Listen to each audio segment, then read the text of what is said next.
Hello friends again, welcome back to my channel, and today I would like to share an announcement that I did on Instagram, which was I actually passed my practical examination, and I was so happy and thrilled about it, and I thought that today is the right time to make a video about studying for the practical examination and also talking about the general aspects of about the examination, because I remember when I started preparing myself for it, everything was vague. I started calling everyone around just to ask them what the exam is all about, what are the things that I need to know, things that I need to memorize, and what are the resources that I must be using. And everyone was giving me good advices, scattered here, there, nothing was organized, and actually it took me around 3 months only to understand what systems work best for me and how to study for it, and another 3 months to actually apply these principles and rules to study in a good way for the exam. So in this video I will try to explain everything in 4 sections, which is introduction to the practical exam and procedures, cases, and some general advices for preparation for the exam, and also on the exam date, and also the mentality that involves around it. And everything will be timestamped below, so please feel free to switch around between which section you would like to go. And let's start moving. Part 1, which is what is this examination all about. So the practical exam is one of the steps to get to the Swedish medical licensing examination, and one of the obligatory things that you need to get into the practical exam is that you have already passed the theoretical exam. And so the practical exam is an OSCE based, which is objective structured clinical examination, that is being organized by OSCE University, but it is done in now for different cities in Lund, Gothenburg, Uppsala, and Umeå in different times that are already preset on the OSCE University website that you can check it. So the examination is also about, it's about 2 days. So the first day is about 14 cases, 14 stations, each station with 6 minutes to perform a specific task. That before you go into the room, you have 2 minutes to read the question, which is on the door. You read it for 2 minutes, you go in 6 minutes in a fast way, you're going to perform, then you will hear a signal and you move to the next station, just like any other OSCE examination. And each case is, the point is on 10 points for each case. So this is for day 1, and day 2 is composed of 4 stations, 15 points for each station, and you have 14 minutes to perform the required task. The exam is assessed in 2 different ways. There is a total point collection, in which for the first day, as being said, 10 points for each case, and for the second day 15 points for each case, and then there is a total percentage that you need to pass. So this is the first scale, and the second scale is the global rate assessment, which ranges from clear fail, borderline, clear pass, good pass, and excellent. And in this examination, if you have more than 2 clear fails, then the exam itself is considered as a failed attempt, and you need to do it another time, even if your total number is above the average or above the scoring rate, for that matter. And the exam aims for 4 different things: case management and case approach for long and short cases, the exploratory type of question, which is history taking, physical examination, investigations, and type of management, and also managing critical patients that need a fast critical assessment of their cases in order not to miss any emergency type of type of patients. And they also focus on communication skills, in terms of communication skills with the patient, with their relatives if there exist in the station, and also about the hospital staff, the nurses, nurse assistants, and anyone else involved in the case. Communication skill is really important, and they focus on it a lot. And another point is procedures. There are specific procedures that you need to perform on plastic models, and we are going to talk about these 4 things in detail in the sections next. The second part that I would like to talk about is one of the main things that usually come in the exam is doing and performing procedures. And here it's really important to understand, to make a list of the different procedures that you are required. For example, how to perform suturing of a skin, how to make a punch biopsy, how to put a chest drain, and some other things. For example, how to do an ABCD examination of a very critical patient, how to run a blue code for cardiac arrest and performing CPR, whether you are on the street or whether you are in a primary healthcare center or even in a more advanced hospital. And after I did a list of most of the procedures that are coming and that are usual, one of the other things, for example, how to put a Foley's catheter for a male and for a female. So the information that I gathered were coming from Klinik, is one of the books that Swedish students in the universities they use. It's about clinical skills, history taking. I really got benefits from this book for doing the procedures. And the main things that I was focusing on is indications for each procedure and what are the steps that I need to do, and also to perform that. If you have access to a clinical training center in the city that you're in, which is amazing, go for that. You will be performing these procedures on plastic models, which is amazing. I didn't have any access for that, and I haven't done my internship at the practitioners during, so I didn't have the possibility to do that. So instead, what I was doing mental imagery and also stimulating in real life just by doing some hand gestures in some of the videos that I put last time. And it was helping me a lot that even in the exam I went in, there was some procedures I needed to do. Yes, I didn't perform them on plastic models, but just by doing the mental imagery, for me at least, it was enough to perform really well and get a good score in these cases. So this is how I tackle the procedure part of the exam. The second and the main bulk of the examination is approaching medical patients. And in order to study that, I have divided the studying strategy into developing 2 main skills: some general skills that every single physician must know, and specific skills. And in order to tackle the exam in a good way, using these skills, it gave me a really good model in understanding and approaching every single patient. So in the general skill, I started understanding what are the main things. The main thing is approaching patients in terms of history taking and physical examination. And I have also divided down, or let's say broken down, the history taking according to some of the things that I learned from the book that I told you about. The Klinik was that in history taking, it is divided into 3 sections, which is the patient section, the doctor section, and the common ground between the patient and the doctor.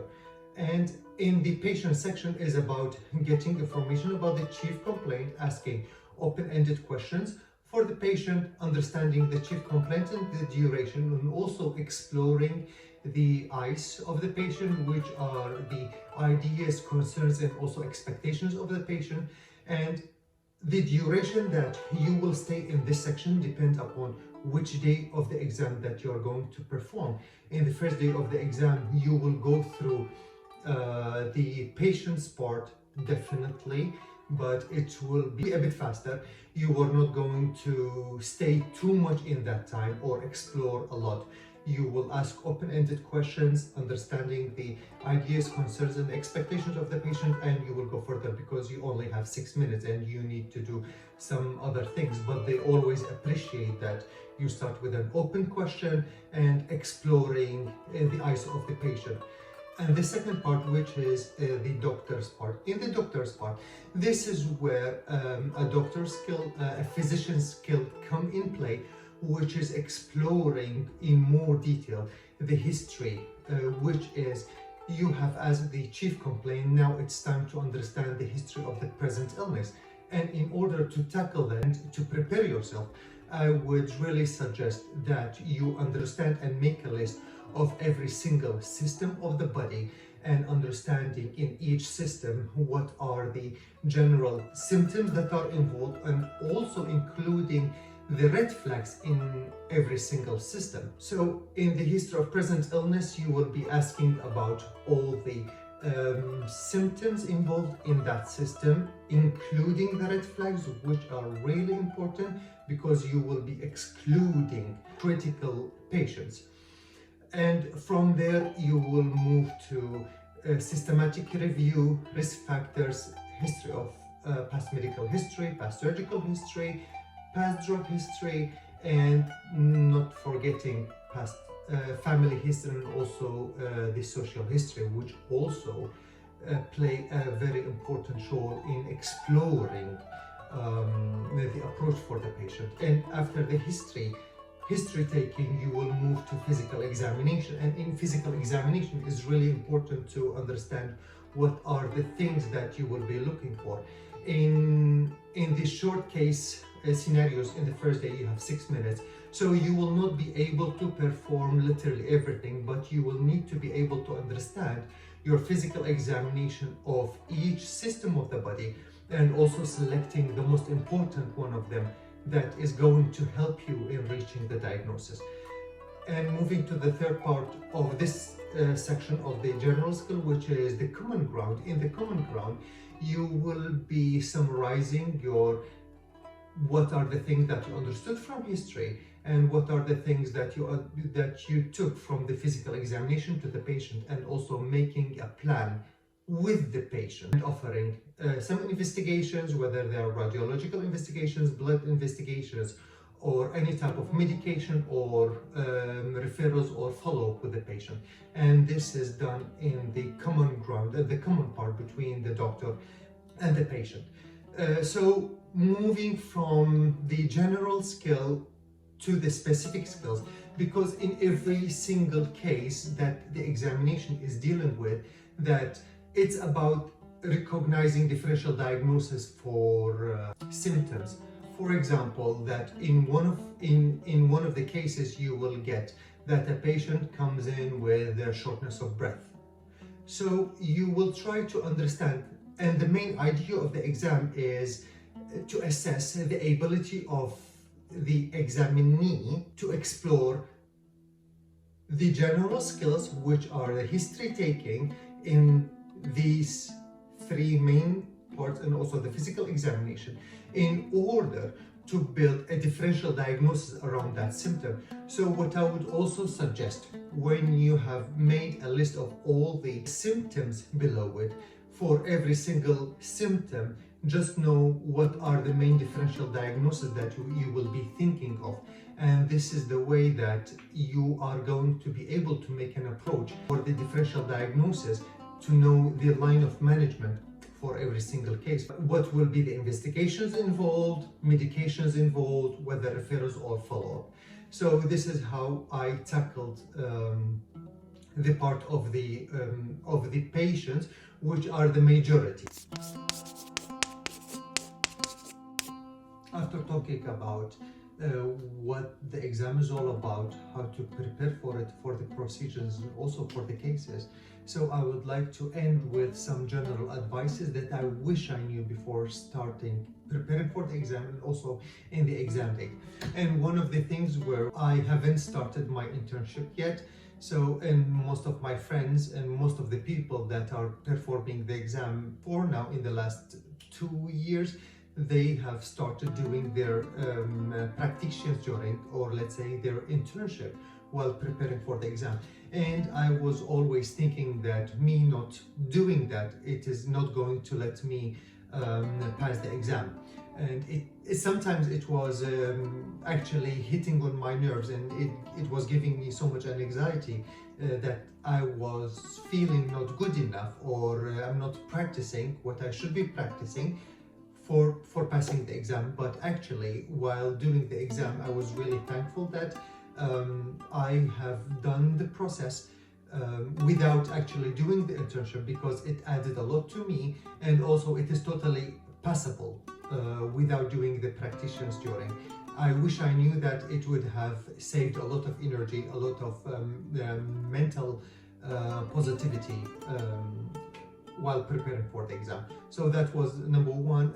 And another thing, I would usually recommend that to start studying alone for the exam, to understand your system, to understand your approach, to understand the differential diagnosis of the symptoms. Then before doing the exam, maybe by a week or 2 weeks, depending upon your study schedule, to study with a partner, just to give each other feedback on history taking, physical examination, and general approach, and also holding each other accountable for time, because the exam is a timed exam, 6 minutes and 14 minutes. And while doing it with a study partner, you will have access that someone will be answering you, and according to the answer you can go further in terms of asking questions or in terms of management. But always I recommend that you start alone, exploring the science alone, do your reading alone, then with a study partner. This is what worked for me. It might not work for you. You just need to understand what works best for you. But this is my usual recommendation, because it gives you much more time to understand things alone in a calm way. Here I'm also putting the way that I was recording my studying progress. I have a calendar, and each time I study in blocks of 30 minutes, 45 minutes, 15 minutes, sometimes 1 hour, sometimes even maybe less, for 5-10 minutes, depending upon the energy. And this is how I was.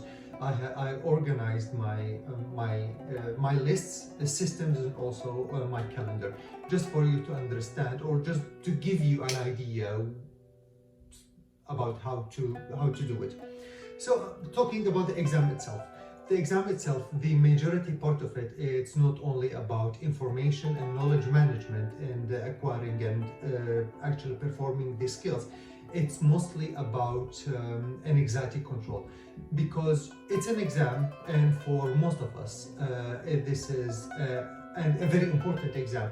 It has a lot of anxiety around it, and you have only 6 minutes or 14 minutes to perform a specific skill. Especially in the first day, which are the 6 minutes, you go in, 6 minutes fly by very fast, and just holding yourself accountable and be systematic is sometimes so difficult, especially if you get a brain block and you don't know how to approach a patient. So it's really important that you work on your anxiety management, to develop some meditation or mindfulness technique to manage this anxiety, because it will be playing a big role, or let's say one of the major roles in how you're going to perform for the examination.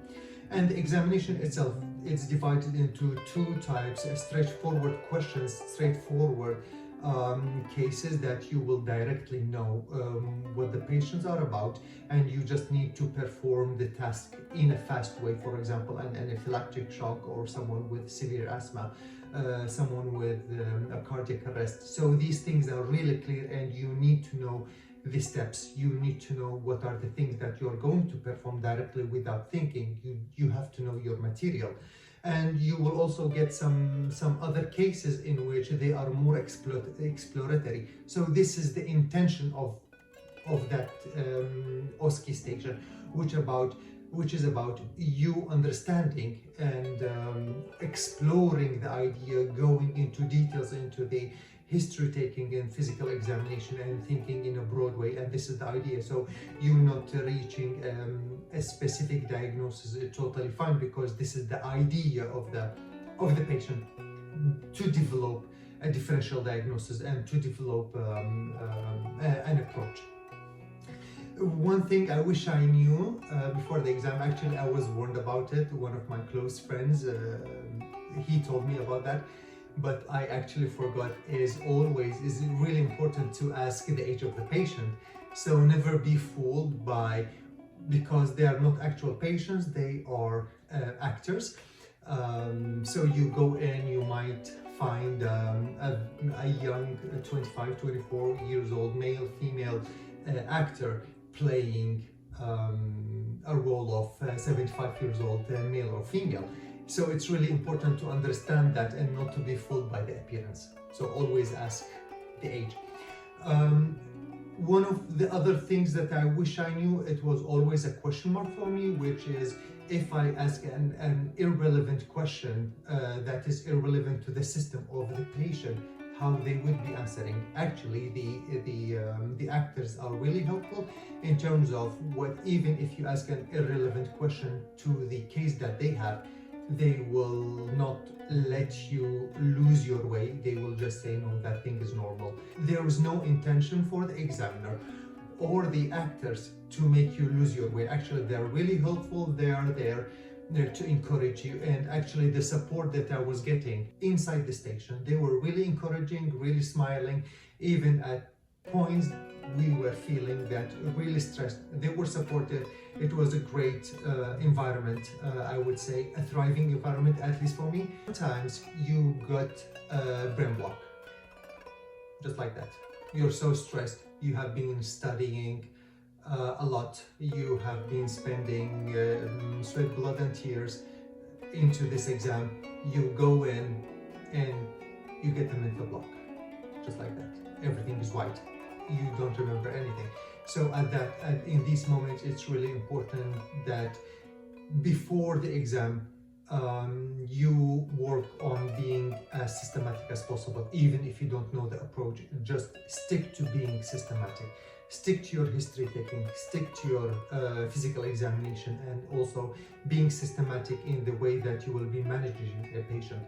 Always, it's important to imagine it's just like any other day at the hospital, just like any other day in the primary healthcare center. Sometimes you don't know the approach for cases. It's really important to hold yourself accountable in being systematic. Another advice that I was getting a lot, which really helped me, that always communication skill. So I cannot tell you how much we should emphasize upon communication skills for the patients, with the relatives, and also with the staff working there.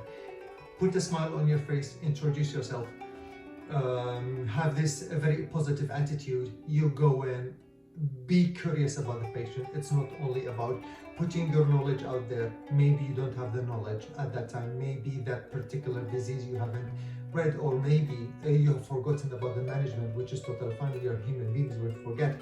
But it is really important that to have this type of really positive attitude with this smile on your face. Keeping this positive attitude, you go in with a smile, you ask the patient in a calm way an open-ended question, and you will finish by thanking the patient, and you will finish by thanking the nurse or the nurse assistants there for their help, because after all, we are doing these things for the patient.